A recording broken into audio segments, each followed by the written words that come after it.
En 2026, la Copa Mundial de Fútbol regresa por tercera vez a nuestro país. Un nuevo sueño. Una nueva oportunidad.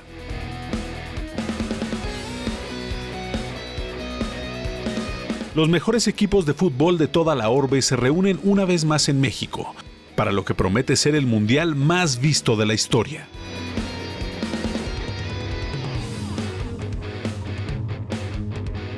Una vez más, nuestra selección nos representa, como lo ha hecho en 17 ocasiones anteriores. Estas son algunas de esas historias.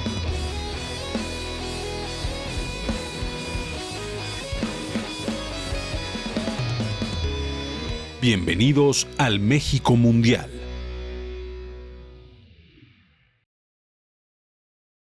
Hoy presentamos Hugo Sánchez, o lo que se dice de él. Pues es hora de hablar de Hugo. Hugo Sánchez es la figura principal de nuestro fútbol.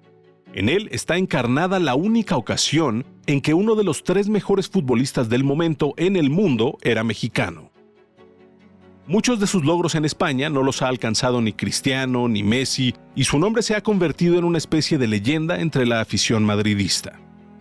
Las imágenes de sus goles de chilena y las narraciones de sus partidos se encuentran en el inconsciente popular de cualquier mexicano que vivió en aquellos años. Al escuchar esta historia, cualquiera pensaría que vendría acompañada de las imágenes de Hugo triunfando con la selección, festejando con el equipo y abrazado por la afición. Pero la realidad ha sido muy distinta y llena de contrastes. A Hugo todos lo reconocen por el increíble jugador que fue en el Madrid, pero pocos lo recuerdan con la verde. Y la historia está llena de interrogantes. ¿Qué fue lo que pasó? Hugo Sánchez, para mí, es el mejor futbolista mexicano de la historia y creo yo, el jugador mexicano que más ha trascendido en la historia del fútbol.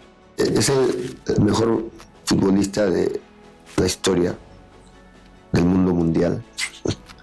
Podemos discutir si sus cualidades técnicas como rematador lo harían el mejor futbolista. No era Maradona, no era Pelé, de esos no tuvimos, pero como rematador y como conquistador de hazañas en el fútbol español, particularmente con el Real Madrid, pues es alguien incomparable con nadie más, ni de su generación, ni de ninguna otra.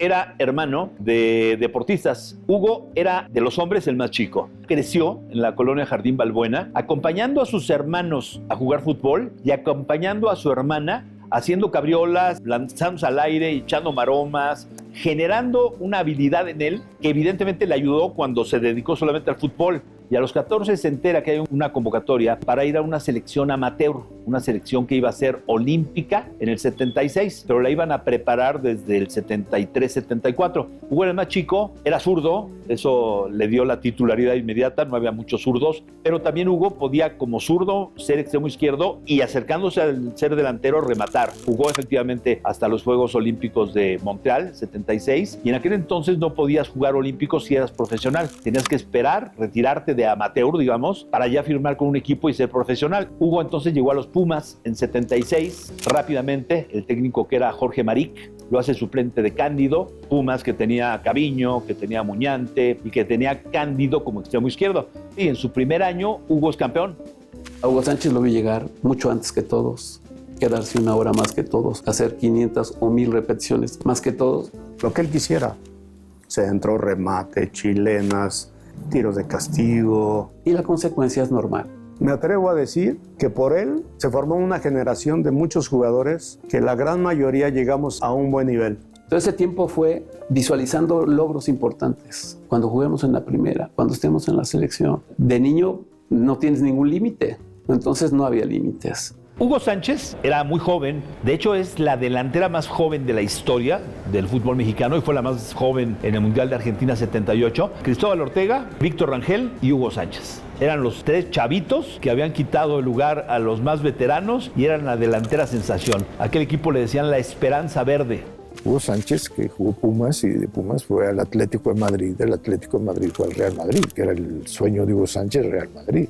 Era un reto primero para mí mismo y posteriormente para la gente aquí en España y en Europa, el demostrar de que el fútbol de México pues era suficientemente capaz de estar a la altura de lo mejor en el mundo. A los 3 meses no jugaba y lo querían regresar.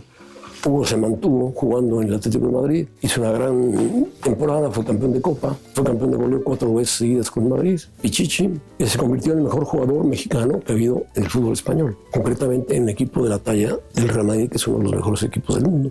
Era un placer mirar, ¿no? Porque hacía de goles importantes. No hacía muchos goles así de muchos dribles, pero era muy rápido, con un toque encontraba las soluciones más difíciles, no importa cómo la pelota venía, hacia arriba o abajo, hacía goles muy inteligentes, de grande fantasía. Creo que Hugo es uno de los grandes goleadores de la historia de la Liga, entre los 5 delanteros más grandes de la historia del Real Madrid, lo cual es decir mucho. El Pichichi, el más grande de su época, y es una pena que, bueno, que no ganara quizás la Champions o la Copa Europa en ese momento, que es lo que le faltó para quizás encumbrarse aún más todavía con la camiseta blanca. Sinceramente uno de los mejores. Simple y gran jugador, uno de los mejorcitos, David. El mejor que hay, el mejor delantero que hay en el mundo. Ahora mismo el mejor delantero del mundo, el mejor delantero centro del mundo.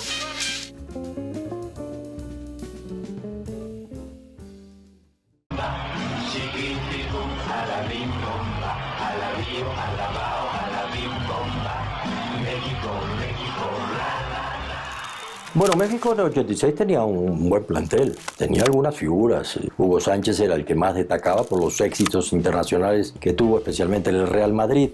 Un equipo que siempre peleaba, pero era el Atlético de Madrid. Real Madrid es a pesar de que hagas lo que hagas, ¿no? Para llegar a superarlo, pues no. Pero cuando venía a la selección mexicana, no era Hugo Sánchez el jugador que jugaba en el Madrid. Primero, porque no tenía a su lado a ese tipo de jugadores que tenía en el Madrid. Y segundo, porque en la selección mexicana siempre había un conflicto de quién era el líder.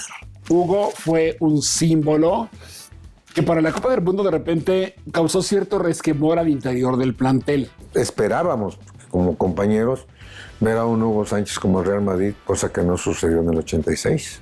Pero entonces la selección tenía un año concentrada y trabajando. Ahí estaba también Miguel España. En la primera etapa, pues bueno, él ya estaba muy consolidado. Yo era de los más jóvenes en el Mundial de México 86. También en ese grupo grandes personalidades. Estaba Tomás Boy, estaba Javier Aguirre. El tener esas diferencias con Tomás, pues Tomás era el que te pasaba la pelota, pues no te la paso. Es una forma que te anulan. Un equipo mexicano que tenía un año trabajando junto, viviendo junto, llega el intruso, llega Hugo Sánchez, ¿no? Con su gran aura de goleador, llega lastimado además por la final de la Copa UEFA, en el que Littbarski le mete una plancha que si ustedes la revisan en video dicen, pero ¿cómo sobrevivió a esto Hugo Sánchez? Él no tuvo la posibilidad de viajar en estas giras, de integrarse más, de ver cómo se manejaba, porque pues era muy distinto jugar con el Real Madrid que con la selección. Y entonces cuando llega al Mundial, pues Hugo llega 3 semanas antes del Mundial, pero Hugo llegó a poner sus condiciones. Hoy no entreno, hoy sí entreno, hoy tengo que ir a grabar anuncios, Bora, hoy no vengo. ¡Hugo Sánchez! Tómate Chocomil. Es tu gran compañero. Sí, yo crecí con una dieta balanceada y Chocomil. Cuando necesitas algo nutritivo, ¿quién está contigo? Yo creo que a Hugo lo que le afectó fue que él vino a grabar comerciales. Él no entrenaba, él nomás jugaba. Pero quieras o no, sin condición física, dentro de la cancha te cobra factura. Tú sabes que un centro delantero metiendo goles pues es el gran jugador, aunque los que lo trabajen sean otros, ¿no? Hay una junta y sí hubo una queja de Hugo. Que parte que él no anotaba era que porque no se le ponían balones a modo de gol. ¿Qué dice Hugo? Es que yo tenía a Butragueño, a Gordillo, a Michel. Aguirre se parece, sí, Hugo, pero aquí no tienes ni a Butragueño, ni a Michel. Aquí me tienes a mí, tienes a Negrete, tienes a España, tienes a Tomás y te tienes que adaptar a nosotros. Hugo era una estrella del Madrid y era uno más en la selección mexicana de fútbol. Primeramente, él dirá de que en la selección no tenía los mismos compañeros que tenía en el Real Madrid, y él es un hombre cuyo fútbol se abastece de los pases que puedan darle otros jugadores para él meter los goles. No es un futbolista del estilo de Messi, Pelé o Maradona, que se abastecía por sí mismo y era capaz de trascender en la cancha, aún si tuviera un compañero bueno, malo o regular.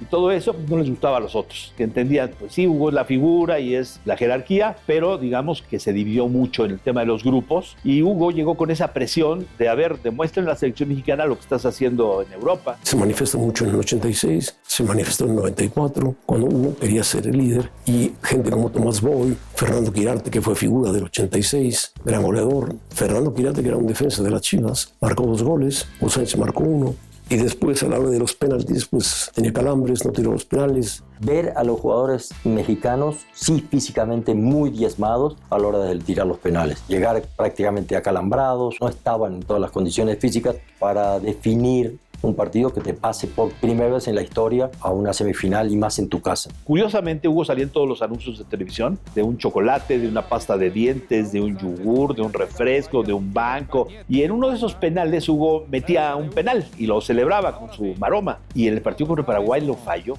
Viene Hugo, desvía el portero y después el poste. Tiró suave la pelota Hugo Y la Sánchez. gente le gritó Hugo Tarugo. Le dio con demasiada Y fuerza. no pudo superar eso Hugo Sánchez. Hugo estaba tizo, por eso no la hizo. Yo me acuerdo, o sea, cómo la gente salió enfurecida porque el ídolo, el que no la fallaba en los anuncios, lo falló en la cancha. Si Hugo hubiera tenido los compañeros que tiene el Real Madrid con la selección mexicana, tal vez hubiera sido campeón del mundo. Pero cada quien tiene lo que puede. Y México tuvo una generación de mucha personalidad, muy aguerrido, bien preparado, al cual luego se incrustó el gran goleador, que ya no lo pudo hacer en la Copa del Mundo. Y para mucha gente, Hugo quedó a deber. A él, desde mi punto de vista, sus proyectos no fueron los ideales y por eso no destacaba lo que destacaba en el Real Madrid, ¿no?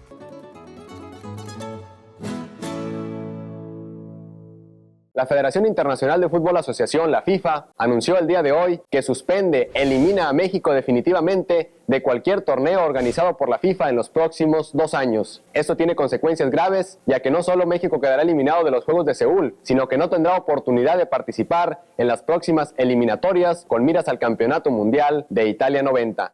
Ay, eso sí está complicado.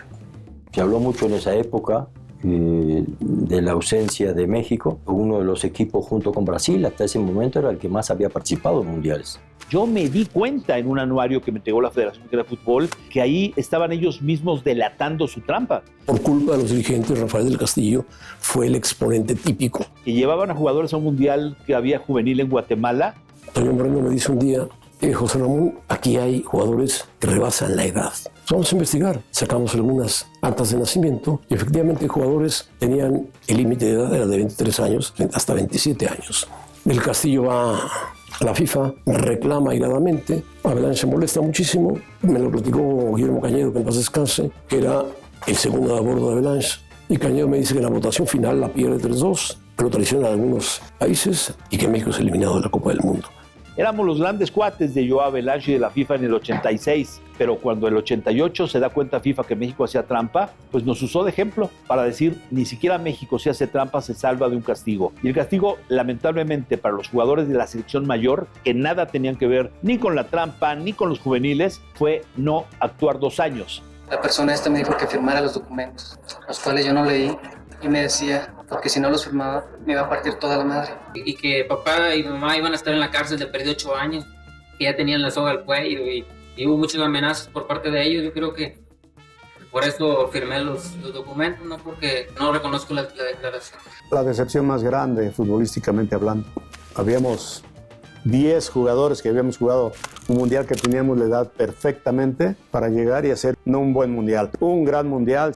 Fue muy triste porque, digo, ya tenemos la ilusión que íbamos a llegar pleno a ese mundial. O sea, esa base iba a estar más fuerte en el Mundial de Italia. Te cuartan la oportunidad de estar en un mundial, en una ventana para poder ir a jugar a Europa.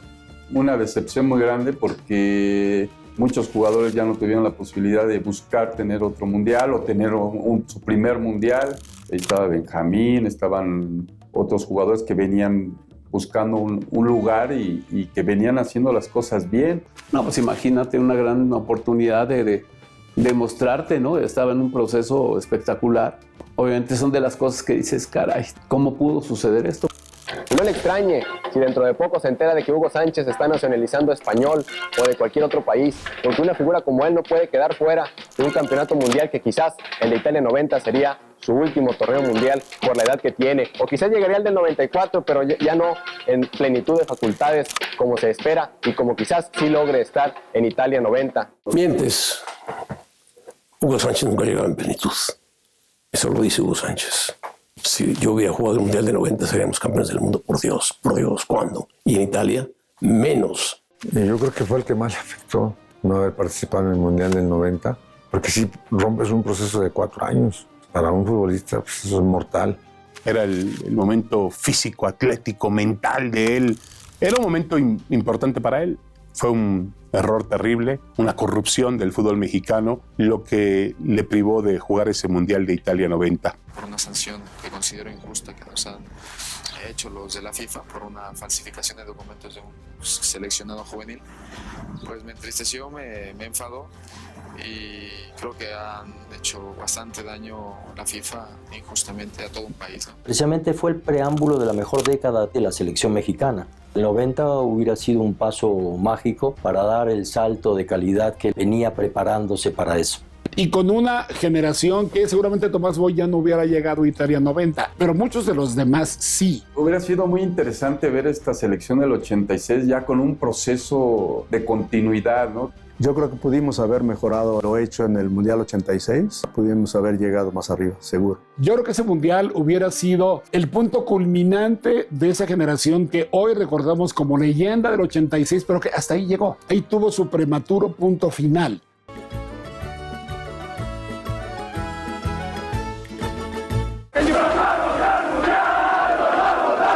Estos son los gritos que se oyen aquí en el vestidor del equipo mexicano. La década de los 90, México fue un gran plantel, un gran equipo, con diferentes técnicos, sí, pero con misma base, con jugadores de mucho pundonor, de mucha entrega, de mucho valor, de mucho coraje y de mucha calidad técnica también, ¿eh? Muchos mexicanos sufrimos con aquel desenlace del Mundial de 94, porque además era un Mundial en casa prácticamente. La selección jugaba con el apoyo del público, con los estadios llenos. Parecía que se le podía ganar a la selección de Bulgaria y se llegó a instancias pues de penaltis, ¿no?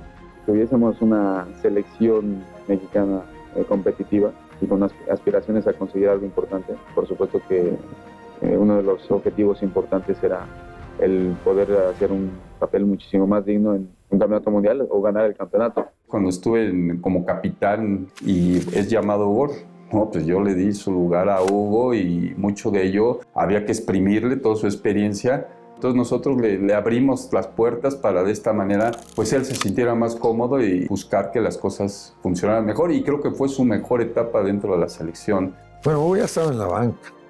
Aunque él participó en las eliminatorias y no lo hizo mal, no se le respetó su jerarquía, no sé por qué. Hugo sabía que el Mundial de Estados Unidos podría ser su último Mundial. Pero Hugo entendió que Miguel, cuadrado como es, iba a poner al que estuviera mejor. Mejía Barón es de los mejores amigos de Hugo. Tuvo una influencia tremenda sobre la carrera de Hugo Sánchez, y el partido clave, que fue contra Bulgaria, pues resulta que no lo arranca Hugo Sánchez. Pero al final, para tratar de evitar llegar a penales, pues México podía haber hecho un gol, porque el tiempo se consumía y todo el mundo volteábamos a la banca y decíamos, pues ahí tiene a Hugo. Es difícil saber qué pasó aquel día contra Bulgaria. Se charlaba demasiado, con mucho nerviosismo en los tiempos extras. La verdad la tiene que tener un solo hombre, que es Mejía Barón. Hugo, con su chaleco de calentamiento, se acerca con Miguel y cuchichean. Decíamos, le está diciendo, oye Hugo, se necesitan goles, vete adelante. Pues no, parece que estaban platicando otra cosa. Pero pues también Hugo aceptó, ¿no? Aceptaste las reglas de juego, porque un jugador como él, con esa jerarquía, yo no hubiera aguantado en la banca. Yo mejor digo, sabes que yo me hago a un lado. Y Hugo sí se le veía inconforme. Y al final de cuentas se sentó Hugo. Dijimos, ¿cómo? ¿No lo iba a meter? Nos quedamos con la duda. México llegó a los penales, Hugo no jugó, se perdió en los penales. Es una pena, es una incógnita con la que el fútbol mexicano tendrá que vivir casi siempre. ¿Qué pasó aquel día? ¿Fue responsabilidad de Hugo o fue responsabilidad de Miguel Mejía Barón? Con el tiempo yo pude platicar con los dos. Hugo dice que Miguel le dijo, vas a entrar, voy a sacar a Benjamín Galindo, entras en la media cancha, pero no te vas a ir adelante. Y Hugo le decía, oye, Miguel, yo por tendencia natural no es mi posición, mejor no me metas. La versión de Miguel Mejía Barón es casi la misma, que él analizó en ese momento tácticamente dónde era más efectivo Hugo, o sea, no quiso meter delantero por delantero, y que cuando le dijo Hugo, yo así no entro, y se fue a sentar, Miguel tuvo que decidir y dijo, ¿qué hago? Si lo meto, va a entrar de mal humor, no va a querer jugar lo que yo, me quedo como estoy. Mi opinión es que Hugo sí hubiera sido un jugador como revulsivo. Con el tiempo, Hristo Stoichkov de Bulgaria decía, cuando vimos que Hugo estaba calentando, nos preocupamos. Hugo era un goleador en España. Cuando no lo metieron y lo sentaron, descansamos. La leyenda siempre nos invita, o inclusive el consuelo, a pensar que nos fue mal porque algo injusto existió, porque el destino no nos lo permitió, porque el rival no merecía tanto, pero terminó ganándonos, pero fueron derrotas históricas. México tiene lo que se merece, igual que el campeón tiene lo que se merece.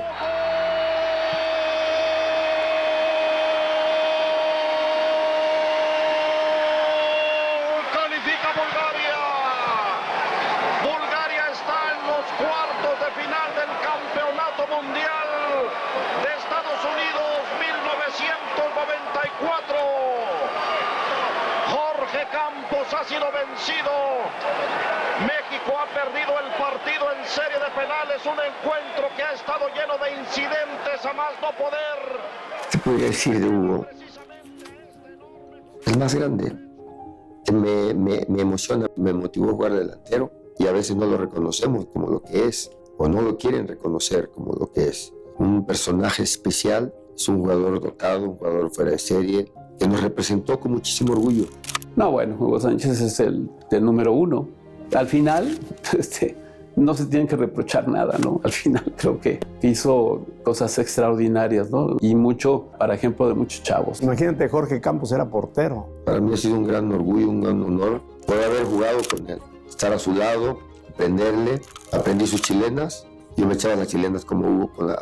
Yo soy derecho, pero me aventaba con la izquierda porque él se las aventaba con la izquierda, ¿no? Entonces, al cabo de los años te vas dando cuenta que ese tipo de personajes te dejan una huella. Depende lo que tú quieras tomar. Yo creo que a Hugo le faltó hacer grupo. Pero Hugo toda la vida fue así. O sea, yo lo tuve de compañero en Pumas. No cambió. Hugo seguirá teniendo un lugar como el mejor futbolista mexicano de todos los tiempos, por el lugar donde se atrevió a hacer goles.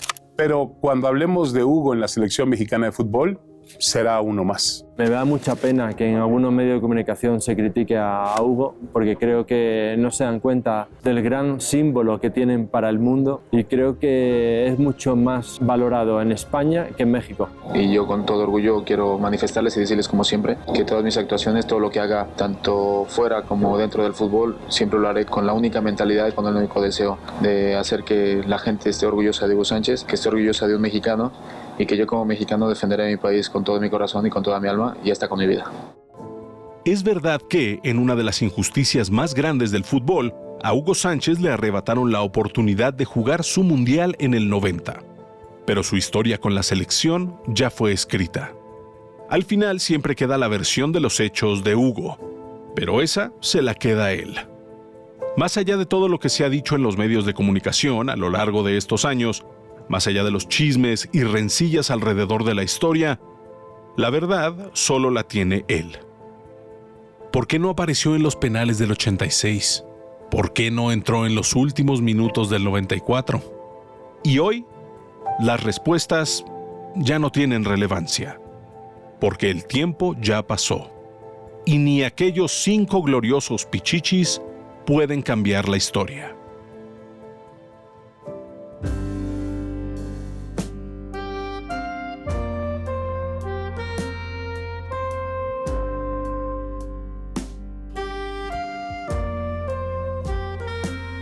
Pero Hugo Sánchez es mi ídolo. Y entonces cuando nos avisen en Pumas que nos va a dirigir Hugo, pues lo primero fue así como, ¿en serio? Y el día ya que lo presentan, por ahí tengo una foto que guardo con mucho cariño de mi cara cuando lo estoy saludando, ¿no? Y bueno, muchos cuestionamientos, ¿no? Que dicen, oye, es que Hugo solo es motivador y un tipo que es bicampeón, ¿no? Del fútbol mexicano, una liga tan complicada. Con las temporadas que hicimos te hace notar que además era un gran motivador, que lo es.